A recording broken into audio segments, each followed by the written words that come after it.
नमस्कार, news bye scope देख रहे हैं आप। मैं हूं मनीष कुमार वर्मा। तो देश के अंदर दो तरह के माहौल अभी हैं। एक तो जहां बिहार में चुनाव की सुगबुगाहट तेज हो चुकी है, यानी कि 4 से 5 महीने के अंदर जो है वो विधानसभा चुनाव बिहार के अंदर होने हैं। दूसरी तरफ आपको बता दें कि कल या यूँ कहें आज 1:30 बजे रात को जो है वो सेना की तरफ से एयर स्ट्राइक की गई पाकिस्तान में, और 80 से 90 जो है आतंकवादी जो है ढेर हो चुके हैं। पहलगाम हमले का बदला जो है सेना ने लिया है। इन्हीं सब के बीच में जो हमारी टीम है और हम लोग जो है भ्रमण करने निकले हैं कि आखिर विधानसभा चुनाव को लेकर भ्रमण करने निकले कि आखिर लोग क्या सोच रहे हैं, लोगों के दिल में क्या है, लोगों के जहन में क्या है। आखिर विधानसभा चुनाव में आखिर जो आम पब्लिक है वो किस ओर जाना चाहती है। आपको बताएं कि आज हम एक ऐसी शख्सियत के सामने बैठे हैं, क्योंकि हम जब भ्रमण करते हैं तो कुछ लोगों के नाम भी सामने आते हैं, तो हमारी कोशिश होती है उनसे हम मुलाकात करें। तो हम कटिहार में हैं, बिहार में एक जगह पड़ता है कटिहार, हम कटिहार में हैं। कटिहार में जब हम घूमे, कुछ लोगों से हमने बातचीत की, तो एक नाम जो है उन लोगों ने बताया, जो नाम काफ़ी इम्पोर्टेंट है। इसलिए भी इम्पोर्टेंट है क्योंकि कहीं ना कहीं वो नाम हम लोगों के, हमारे लिए हो चाहे आपके लिए हो, वो बहुत सारी बातें कह जाता है वो नाम। और हम ये बार बार आपसे क्यों कह रहे हैं कि वो नाम बहुत सारी बातें कह जाता है। देखिए, सबसे पहली बात जो है कि ये एक ऐसा नाम है जो कटिहार के कई लोगों को साथ में रखकर चलता है। जी, फेस मुस्लिम है लेकिन हिंदू सबसे ज़्यादा इनको मानते हैं। ये हम बात कर रहे हैं कटिहार में ही आरजेडी की जो ज़िला अध्यक्ष हैं इशरत परवीन जी की हम बात कर रहे हैं, जिनको यहाँ के लोग काफ़ी मानते हैं।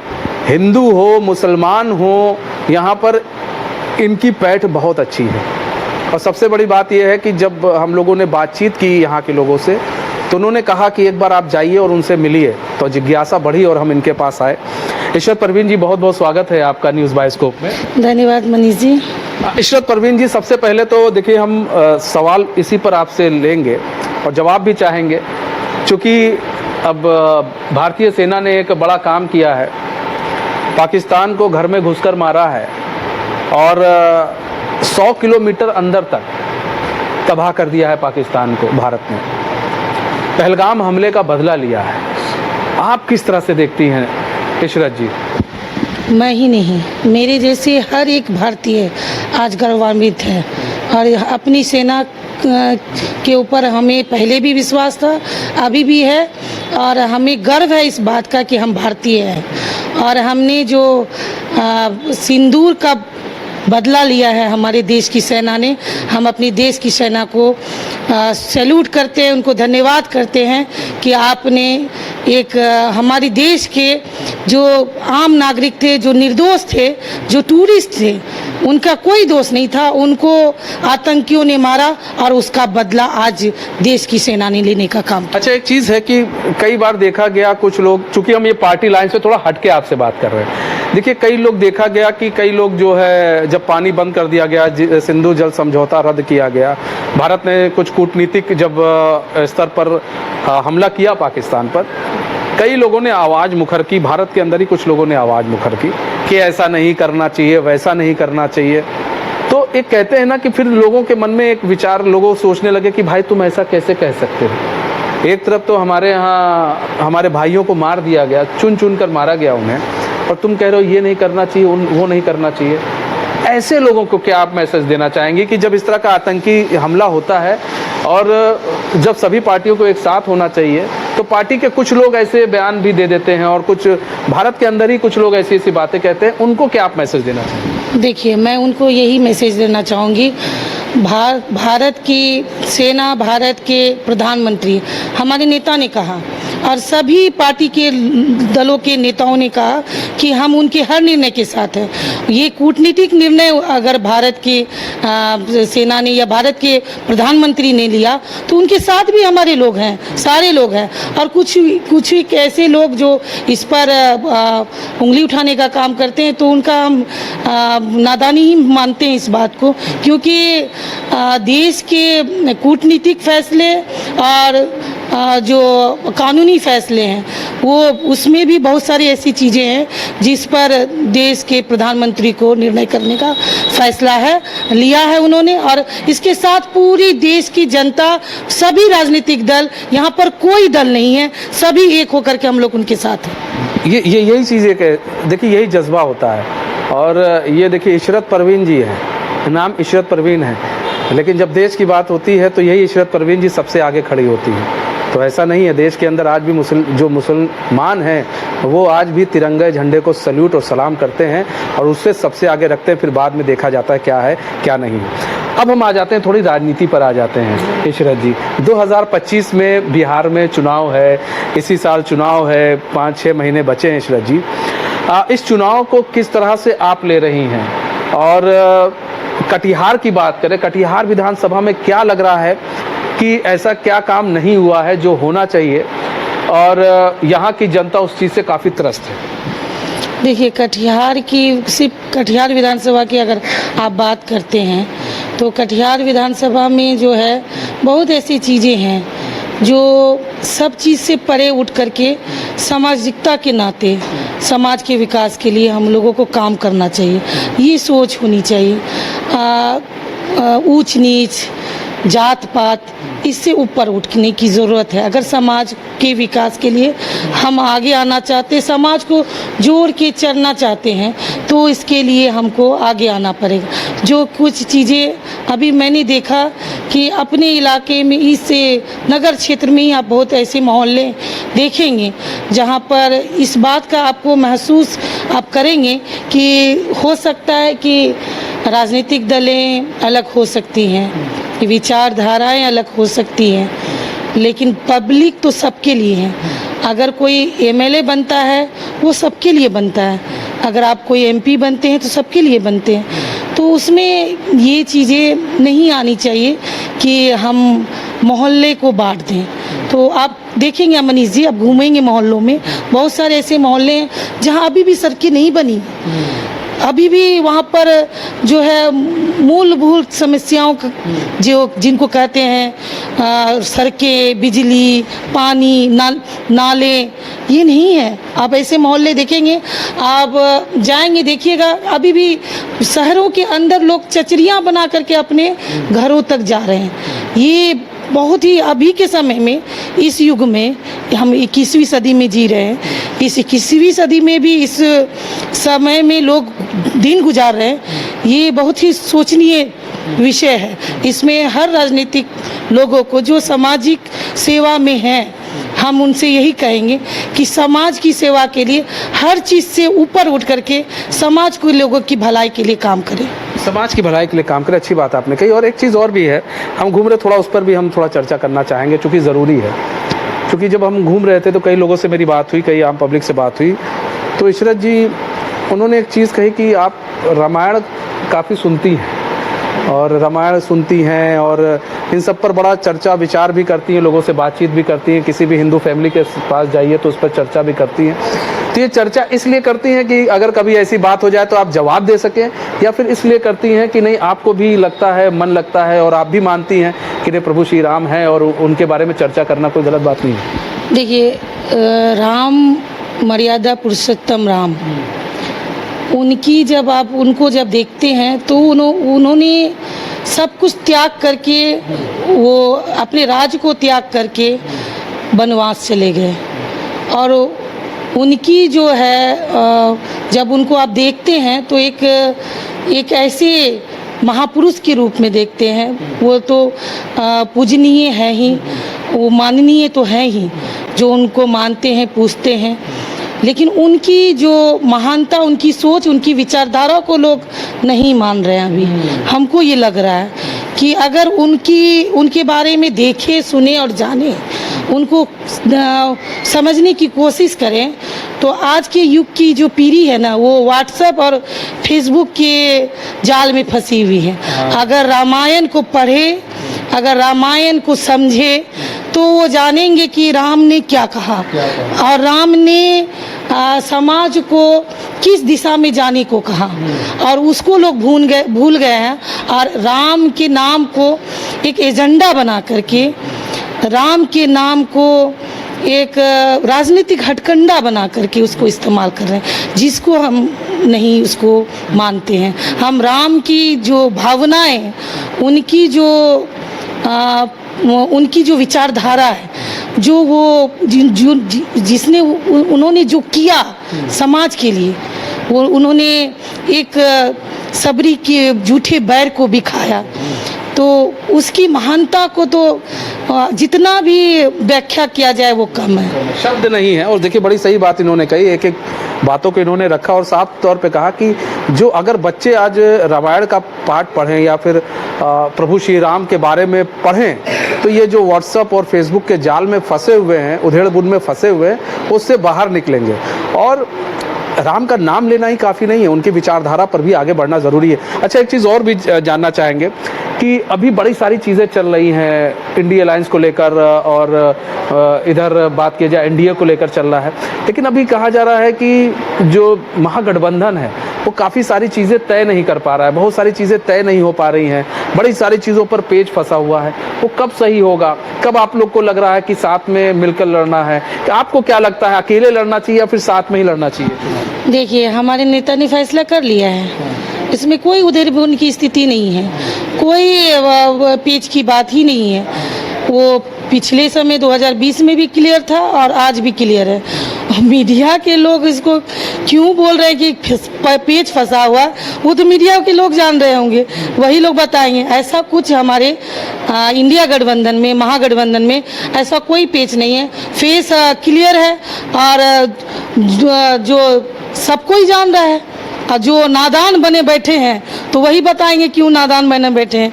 हमारा इंडिया गठबंधन अलायंस, 6 पार्टियों का जो अलायंस है वो क्लियर है और हमारा लक्ष्य क्लियर है और हमारे नेता क्लियर है कि हमारा फेस क्या है और कौन है, क्या है कौन है, आप लोग का सब क्लियर है। क्लियर है। अच्छा, तैयारी है, क्योंकि एनडीए तो तैयारी पर चल रहा है, एनडीए तो साथ में मिलकर लोगों को लेकर चल रहा है, एनडीए के सारे साथी साथ में, लेकिन आप लोग की तरफ से अभी बस मीटिंग पर मीटिंग हो रही है महागठबंधन की।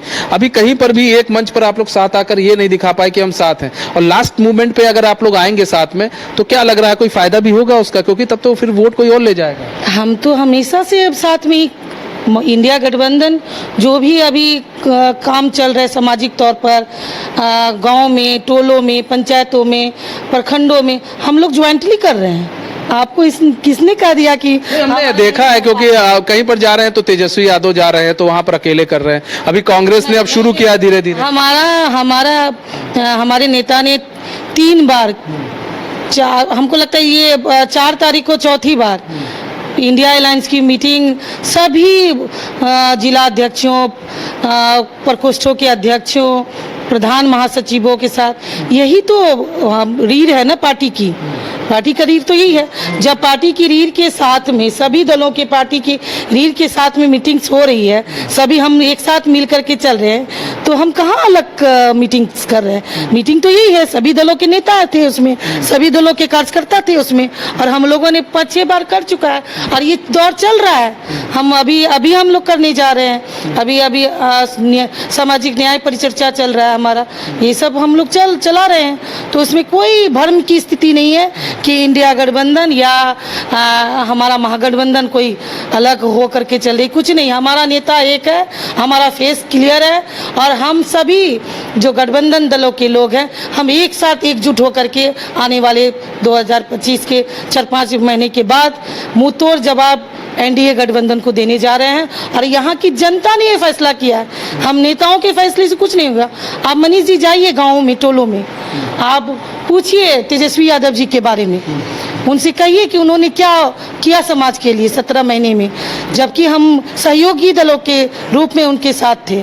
हमारा कोई सरकार स्वतंत्र रूप से नहीं था, हम सहयोगी दलों के रूप में नीतीश कुमार के साथ थे। 17 महीनों में जो तेजस्वी यादव ने 5 लाख रोजगार दिया, आप बताइए कि हम इतने महीनों से अलग है, उसको उस आयाम को कितना एनडीए गठबंधन बढ़ा पाया है।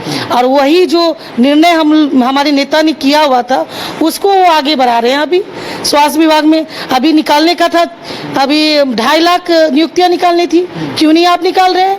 क्यों नहीं आप जो पॉलिसीज खेल इसमें किया गया, जो पॉलिसीज टूरिज्म में किया गया, तो उस पॉलिसीज को क्यों नहीं आप लागू कर रहे हैं पूरी तरह से? मतलब आपके नेता रहे तो काम हुआ है, वरना उन्होंने बढ़ चढ़ के समाज को देने का काम किया और समाज में आप रोजगार देने का काम किया, और उन्होंने जो कहा वो किया। और अभी उन्होंने जो घोषणाएं की हैं, आप देखते हैं, आप गांव में जाइए ना, पूछिए माँ बहनों से। हमारे प्रधानमंत्री ने कहा कि चूल्हे पे माँ बहनें, क्योंकि मैं एक औरत हूँ तो पहले एक औरत की बात करूँगी। जब उन्होंने ये घोषणा की कि हम सिलेंडर मुफ्त देंगे और महिलाओं को धुएं में खाना नहीं बनाना पड़ेगा, तो उन्होंने एक बार तो दे दिया मुफ्त में, फिर दूसरे रास्ते से आपने उसके पैसे भी ले लिए, उनके अकाउंट से पैसे भी काटे गए। और तीसरा कि आप वो शोभा की चीज़ हो गई, वो सिलेंडर, वो चूल्हा वो रख दिए हैं, या तो आप छज्जे पे देखेंगे या तो कहीं पर शोभा के रूप में। वो कभी कभार कोई मेहमान आया तो जल्दी में चाय बनाने के लिए, इमरजेंसी के लिए वो माँ बहनें जो रखी हुई हैं। 1000 में आप बताइए, जो मजदूर 350-400 रुपया रोज कमा रहा है, वो 1000 का सिलेंडर क्या भरा पाएगा? आप बताइए। और उनके पर घर में 5 परिवार खाने वाला है, वो कैसे वो सिलेंडर भरा पाएगा? अगर हितैषी है प्रधानमंत्री, आपके नेता आते हैं तो बीपीएल वाले को फ्री तो दे दे, पूरी तरह से फ्री दीजिए। सिर्फ चुनाव के टाइम में आप घोषणा करते हैं फ्री देने की, और आम समय में आप उनको भूल जाते हैं, आप उन वादे को भूल जाते हैं। तो ये दोहरी नीति तो नहीं चलेगी। अच्छा, एक चीज़ अब आपसे एक समझना चाहेंगे, चूँकि आखिरी क्वेश्चन है, आपको भी बाहर जाना है। एक लास्ट सवाल है, इशरत जी, बड़ा नाम आपका चल रहा है, मार्केट में भी चल रहा है आपका नाम कि इशरत जी इस बार लड़ेंगी चुनाव। इशरत जी इस बार जनता के बीच में वैसे भी रहती हैं आप, लेकिन एक नाम चल रहा है, एक फेस चल रहा है, आपका भी चल रहा है, काफ़ी नाम हो रहा है, धुएं उठ रहे हैं, तो क्या लग रहा है आपको, इस बार क्या तैयारी है आपकी? देखिए, प्राणपुर से मैं चुनाव लड़ी 2010 में, 716 वोट से हारी हूँ, और 2015 में भी कुछ ही 100 वोट से हारी। तो चुनाव तो मैं लड़ती आई हूँ। अब ये फैसला नेता का है हमारा। मैं राष्ट्रीय जनता दल की जिलाध्यक्ष हूँ, और हमारे राष्ट्रीय अध्यक्ष जी लालू प्रसाद यादव जी, हमारे नेता तेजस्वी प्रसाद यादव जी का जो फैसला होगा वो सर्वोपरि होगा। उसको भी इशरत परवीन मानेगी जो हमारे नेता फैसला करेंगे, क्योंकि हम जिस विचारधारा को मानते हैं वो विचारधारा समाज के एक अंतिम पायदान में बैठे हुए लोगों को जोड़ने की बात, उनको साथ लेने की, सभी जाति समुदाय को साथ लेके चलने की बात करता है, और उस पर हम लोग विश्वास रखते हैं और उस पर हम लोग चलते भी हैं, और कोशिश करते हैं जो उससे जुड़े हुए लोग नहीं हैं, जो भटके हुए लोग हैं, उनको भी साथ लेकर के आए। और ये भावना समाज में जो एक विचारधारा को गलत रूप से ले जाता है, या एक समाज में भ्रम की स्थिति या भाईचारे में एक खलल, एक द्वेष भावना, एक खटास के रूप में लोग लाने की कोशिश करते हैं, उसको भी हम लोग ख़त्म करने की कोशिश करते हैं। क्योंकि मैं इशरत तो हूँ, मैं प्रवीण भी हूँ, तो इशरत और प्रवीण ये सभी विचारधाराओं के साथ, सामाजिकता के साथ, भाईचारे के साथ समाज को स्थापित करने के लिए, मिठास को कायम रखने के लिए, और अपने नेता के सिद्धांतों और अपने नेता के, हमारे पार्टी का जो सिद्धांत है, हमारे राष्ट्रीय अध्यक्ष जी ने जो बलिदान दिया समाज के लिए, उस पिछड़े, अति पिछड़े, ओबीसी, अल्पसंख्यकों, हर जाति, वो लोग जो समाज विचारधारा से, समाज की मुख्य धारा से अलग थे, उनके लिए जो लड़ाई लड़ी, उसके लिए मुझे काम करना है। इसलिए मैं पूरी दिल से उसके लिए लगी हूँ और लगी रहूँगी, बस इसी सोच के साथ कि आज न कल अगर नेता ने चाहा तो मौका मिलेगा। देखिए बड़ी अच्छी बात कही इशरत जी ने कि मैं इशरत भी हूँ, परवीन भी हूँ। तो इसका मतलब समझने वाले समझ गए कि मैं मुस्लिम भी हूँ, मैं हिंदू में भी हूँ। तो ऐसे में बात की जाए तो हर समाज के साथ ये हैं और हर वर्ग के साथ ये खड़ी हैं और काफ़ी काम भी करती हैं, महिलाओं के लिए भी काफ़ी काम करती हैं। और इनका साफ तौर पे यही कहना है कि अगर नेताजी चाहेंगे तो इन्हें टिकट मिल जाएगा और कोशिश इनकी है और टिकट मिले, ये भी चाहती हैं कि एक पूर्ण रूप से ये जनता के बीच में जाएं, उनको टिकट मिले और ये चुनाव लड़े और जीत कर जो है जनता के बीच में आए, ताकि जो यहाँ पर काम नहीं हो पाया है विधानसभा के अंदर, उस काम को इशरत जी पूरा करें और सबको साथ में लेकर चले। बहुत बहुत धन्यवाद इशरत जी। बहुत बहुत धन्यवाद जी। तो मुझे और मेरे सहयोगी कैमरामैन सोनू को दीजिए इजाजत। तो खबरों के साथ बने रहिए और देखते रहिए न्यूज़ बाइस्कोप। नमस्कार।